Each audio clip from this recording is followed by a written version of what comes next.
Selamat pagi, nama saya Cecilia Veronica dari kelas A2 Pagi Manajemen. NIM saya 191416902.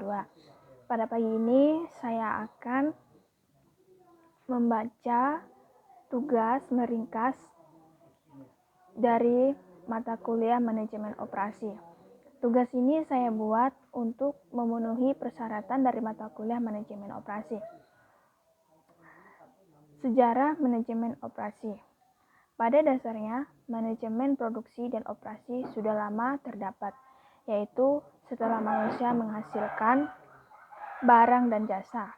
Walaupun sudah lama terdapat, tetapi kenyataannya baru mulai diperhatikan dan dipelajari sekitar 2 abad yang lalu.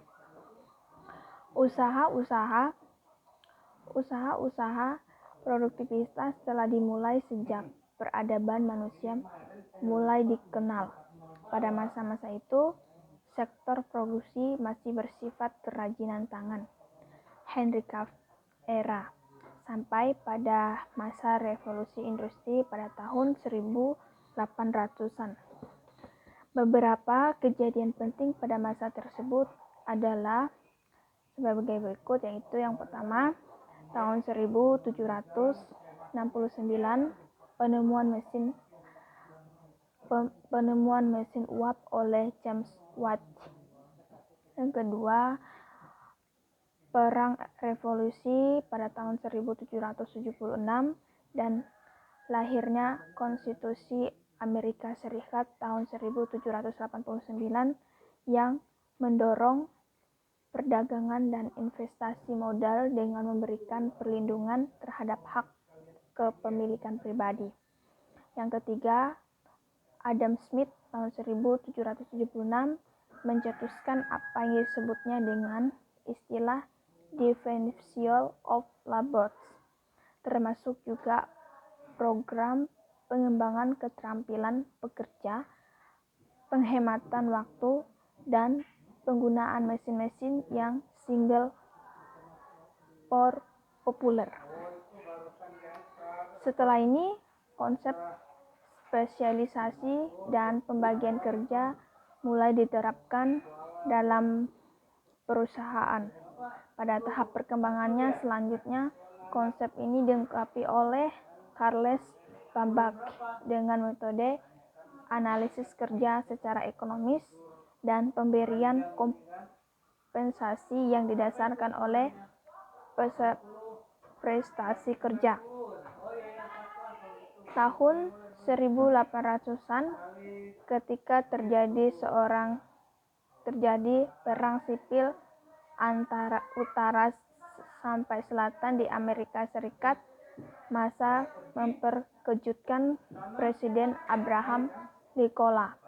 Terjadi perubahan besar-besaran di sektor industri, antara lainnya pengakuan perusahaan sebagai person owner dan the law, dan diluncurkan undang-undang anti-trust untuk mengantisipasi komunikasi kolusi di antaranya perusahaan-perusahaan besar sehingga tidak menjadi macam praktek monopolitik etnopolitis.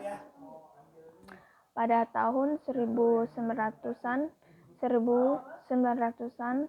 penemuan lampu listrik oleh Thomas Alva Edison menjadi pemicu semakin pembanjirnya suplai listrik bagi industri-industri di Amerika Serikat. Pada waktu itu, Thomas V. Taylor bekerja di perusahaan industri baja dan secara kebetulan mendukung jabatan yang memungkinkan untuk melakukan eksperimen atas beberapa gagasan. Taylor menemukan berbagai macam ketidakefisien yang terjadi di perusahaan. Gagasan atas dasar eksperimen yang dilakukan didasarkan pada filsafat bahwa pendekatan manajemen secara ilmiah dapat meningkatkan efisiensi tenaga kerja. Berkaitan dengan filsafat ini, langkah efisiensi yang direkomendasikannya adalah sebagai berikut. Yang pertama, mengumpulkan data dari masing-masing elemen kerja dan kemudian mengembangkan suatu produk kerja standar yang harus diikuti oleh pekerja. Yang kedua, melakukan pemilihan, pelatihan, pengembangan keterampilan pekerja secara ilmiah. Yang ketiga, meningkatkan kerjasama antar manajemen dengan pekerja. Yang keempat, membagi secara jelas batas pekerja antara manajemen dan pekerja. Gagasan-gagasan yang dikembangkan oleh Taylor ini membuat ia mendapat gelar sebagai Father of Descriptive Management, dan zaman ini biasanya dikenal dengan istilah era manajemen ilmiah. Gagasan-gagasan Taylor membuat perusahaan menjadi semakin berorientasi pada produksi dan berakibat pada kejadian overproduction.